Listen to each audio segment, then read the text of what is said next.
Hello everyone, welcome back to my channel. My name is the Modest Bombshell, and I want to discuss the moral decline that is happening within my generation and how this has slowly been building up to its boiling point over the past maybe 20 to 30 years, possibly even longer.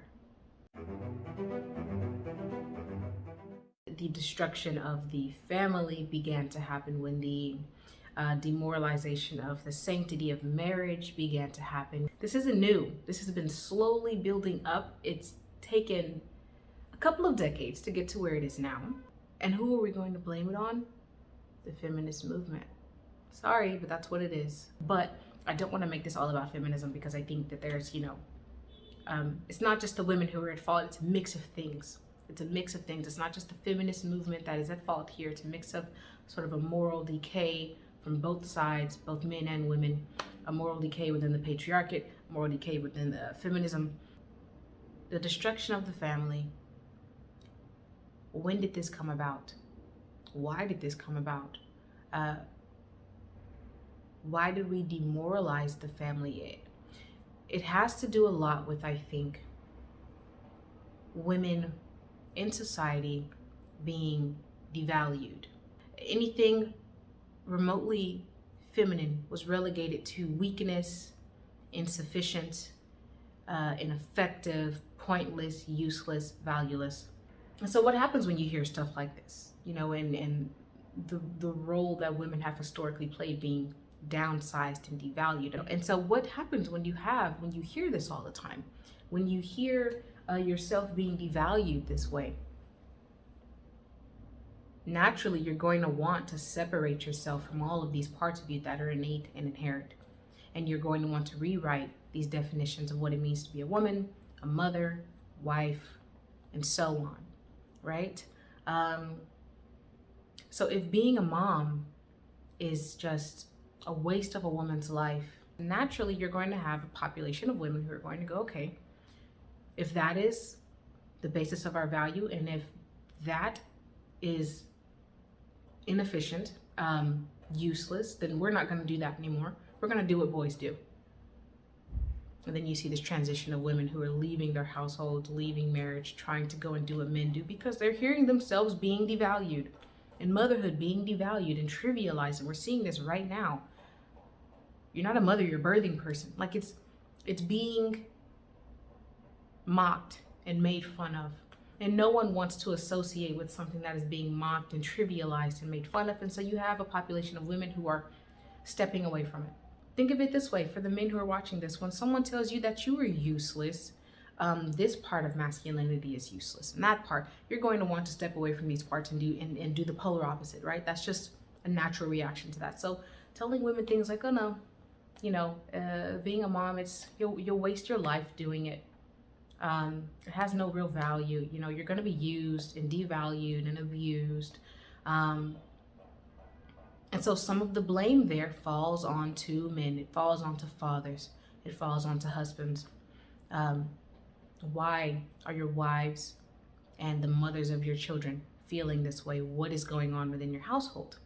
And this is why I'm a firm believer in Christian principles, okay? Because Christian principles will tell you that a husband and a father is responsible for what's going on inside of his home. If his wife is feeling devalued, why? Why is she not being told that her job her vocation as a mother and a wife is very important and she's doing great? Why does she feel like she needs to step away from it? Why is she not being appreciated? So the blame is not entirely on women here. There's a blame on women, or on men as well, especially fathers and husbands in their households who are not properly doing their jobs and committing themselves to their vocations as husbands. I highly recommend you all pick up your Bible or go and read what different authors have to say about male headship, because when the patriarchy works, it works. I'm a proponent of patriarchy. I think when patriarchy does its job and it works properly, it can be very beneficial, right? Very beneficial. So there are some great books out there that kind of teach men how to properly lead their homes, their families, their wives, so their families won't want to depart Why are these women wanting to depart from their vocation? Why don't they want to be mothers? Why don't they want to be wives? That is the question we need to be asking. And when you ask that question, you're going to come up with all these problems for why that might be. Why are women wanting to step away from motherhood? What's going on there? Why are they devaluing motherhood? Who is telling them to devalue motherhood? When did this start and why? And that's going to lead you to the solutions, right? So the destruction of marriage, the destruction of family. This has been long coming. Women want nothing to do with marriage because, you know, it's being treated like it's this trap for women. You're going to spend your life doting upon your husband and your kids, and they don't value you, they don't appreciate you, you're mistreated, you're sacrificing your life for people who do not value what you're giving, what you're sacrificing for them. And so you have women saying, oh no, I'm not doing that, that's not worth it, because what about me, what about my needs? So it comes back to this woman is feeling devalued. And then at the same time, there are some women who are entitled and unappreciative. We need to acknowledge that as well. It's not just the men who aren't doing their vocation as leaders in their households and as the headship of their household, head of their household, and they're not reaffirming and reassuring their wives and the mothers of their children that they are valuable and that their work is important in the household, that their jobs are important in the household. And you hear this with a lot of modern men today who will say things like, I don't need you to cook and clean and do all of these sort of feminine leaning things, nurturing things in the house, that I can pay someone to do it. So you're throwing all of this stuff under the bus. It's no wonder why there are women who want to step away from it and not have anything to do with it. But at the same time, there are women who have great lives and they are simply unappreciative. Why? Because they're on social media and they see all of these women, high-flying women flying about, getting bags, Birkin bags, and going on jet setting, private trips to Mykonos and here and there. And they're thinking to themselves, well, here I am and stuck in my house with these snot-nosed kids and my husband who can't pick up his shoes and put them in the closet. I'm miserable. But at the same time, it's like, well, you have a roof over your head, you have food, your husband tries his best. Your kids are kids, and kids are rowdy, and that's how they are. Okay, kids are not perfect; they're children. You have one vacation a year. You own your property. Okay, you have money in your bank account. You're not dying. Everyone is healthy. Sure, you might not have all these luxuries, but these things are not necessary to have a happy life. You need to get off of social media if you think you need these things to have a happy life. And so then there comes like this sort of unappreciative value into the family, where women feel like what I have is not enough, I need more. And I think that's evolutionary for women to feel that way. I need more, to hoard things, to constantly collect things. But in these types of situations, I think it's now on women to kind of step back and go, well, let me count all the things that I do have. And they'll realize that they have quite a lot and quite a bit. And that their vocation as mothers and wives is a beautiful one if they are with a man who reminds them and reassures them that their vocation as mothers and wives is very valuable and very important, and what they do is incredible work in the world as mothers and wives. So, like I said in the beginning, it's men and it's women who are failing to protect the family unit, to protect the sanctity and covenantal promise of marriage.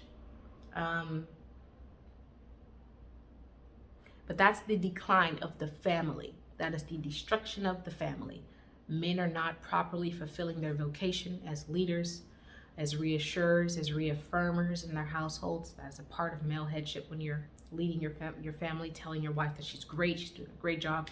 And then in return, she pours back into you. You're doing a great job as well. Everybody's happy, right? And this is why a lot of scholars of the Bible will tell you, whatever is happening in your household, sir, it's on you. It's on you as the husband. Your wife is not responsive, you're not doing something right. Sorry, but that's how it is. That's the patriarchate within the Christian Bible. If something in your household is not going properly, it's on you. This is your household and it's under your control. You fix it. Okay, if your wife is feeling devalued, reaffirm her. And that has to be constant. The reassurance has to be, doesn't have to be every day, but it needs to be a continuous, consistent effort of letting her know You're a great mom, you're a great wife, you're doing great. This is all very stressful. I'm going to do what I can to relieve your stress as much as I can. We're all doing our jobs to raise our family. We're all providing for this family in the way that we can. And that's your job, as that's your vocation as the leader in your household. And then on the flip side, women, you have to go against your better nature. It's not bad, this evolutionary sort of response within the female psyche to want more. This has protected women and children throughout the dawn of mankind. Women having this proclivity to hoard things, to constantly want more, to want the best, to want what's good for her and her children. This is why this response in women to want more pushes men to go out and create better things. And it's a good sort of interaction to have. Women want more, then their men go, okay, I need to go out and get more for my family because I have to provide this for them. And then new things are created and better things are made. And so it's good. However, when it goes unchecked, it can turn into entitlement. It can turn into ingraciousness. I hate my life the way that it is. I see all of these women jet setting around, living these high-flying, flashy, glamorous lifestyles. And I look at my house, my little, one-story house in my suburb, one-car garage, 4 kids, a husband. And I think to myself, oh, I want that lifestyle. My life is not enough the way that it is. So I want more. And there you go, that evolutionary response to your environment comes out, but it comes out in this way that is negative and toxic. And it convinces you that all the great things that you have is not enough. And so you need to go out and get more of it and completely devalue what you already have, which is healthy children, a home, a roof over your head. It might not be a mansion, but you have a house. And that's great. And you own your house. That's great. Right? Your husband works hard. You get 1 vacation a year. That's the American dream. And if you have that, you're winning, right? So practice gratitude. Women sometimes forget to do that.